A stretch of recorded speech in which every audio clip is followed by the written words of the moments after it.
Hi team, this video is a shortened version of a very much longer rambly process video. So I invite you, if you're into that sort of thing, listening to me go in and out of ideas and thoughts in a stream of consciousness sort of way, hour-long session, I'll invite you to go over to my blog, Green Linen Shirt, and look for the most recent update.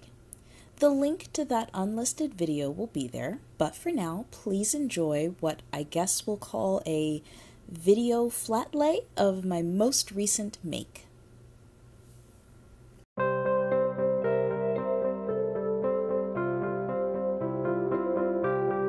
My July project was a French jacket, or short sac, or pet en l'air, which makes French people titter. For this, I used Patterns of Fashion 1, The American Duchess Guide to 18th Century Dressmaking, Simplicity 8578, and a hastily cut template for a skirt ruffle from some packing cardboard.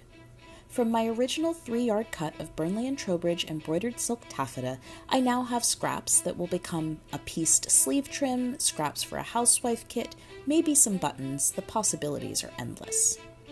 This is a large notebook that has nothing to do with the project, but it makes a nice focal point for some accessories. The bow is made from leftover Silk Baron Black Cherry Dupioni strips that I cut for the Regency Sailor Mercury Hamilton Spencer. The brooch is from my last splurge with Suffragette City Vintage Boutique. The button ring is from that same haul. I've had the pearl bracelet for as long as I can remember, so I'm not quite sure how it still fits.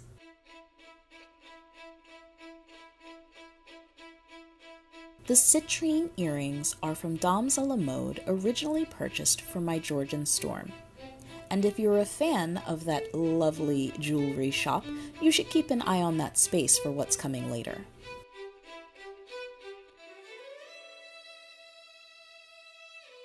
My cap has a silk gauze bag, while the band and ruffle are a polyester leftover from my first Française. The cap was made using the Burnley and Trowbridge pattern and sew along, as was the trimming on this B&T straw hat. The Dupioni is the same as from the bodice bow. I left the edges unfinished on the top, so we'll see how many wears I can get before it needs to be redone.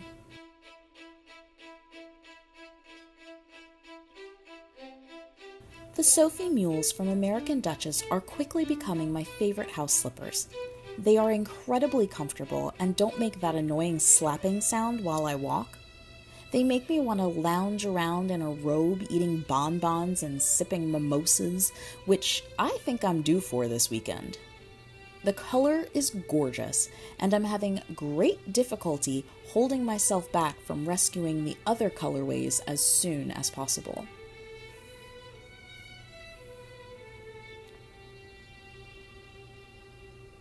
The first piece that I made for this ensemble was a brown and black changeable taffeta petticoat. The long seams were done by machine, and the waistband and hemming are all done by hand. The pleats were eyeballed, and the ruffle was a last-minute addition because I thought that the skirt was too short. It wasn't, but the ruffle is perfect and well worth the time. This fabric, again, is from Burnley and Trowbridge. These are pins. I used them to close the jacket because I didn't want to add hooks and eyes. My short sack is absolutely darling. I love it so much, even that meticulously pieced front flap there. I'm quite proud of it, honestly. I used the apple green linen from the Princess Tiana gown as lining. All fabrics, tape, and thread are from Burnley and Trowbridge. There's more hand sewing in this than I think I'd planned, but I'm glad that it happened. I'll probably clean up the inside of that arm side there, but it won't be today.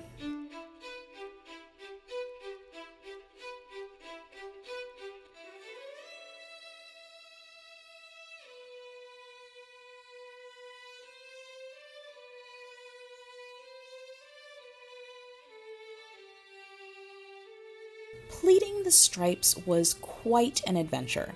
I was primarily interested in how they would fit together from one section of the garment to the next, since I didn't use the Patterns of Fashion template, which is essentially one large piece on the vertical.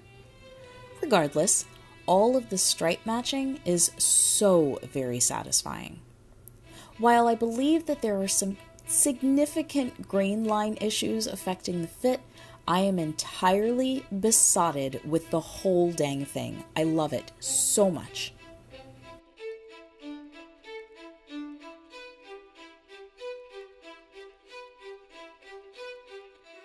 Even this hem, which took me a couple of days. It took a while.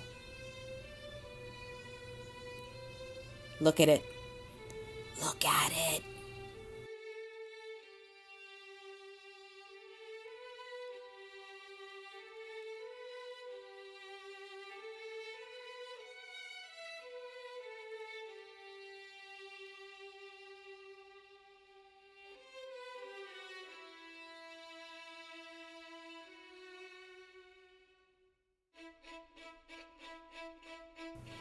And that's it.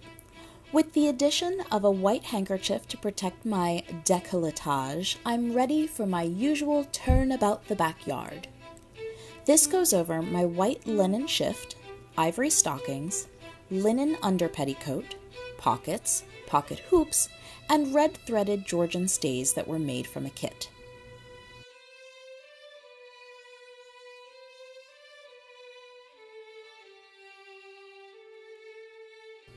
One day, I'm going to learn how to use that fan properly. But until then, thanks for hanging out.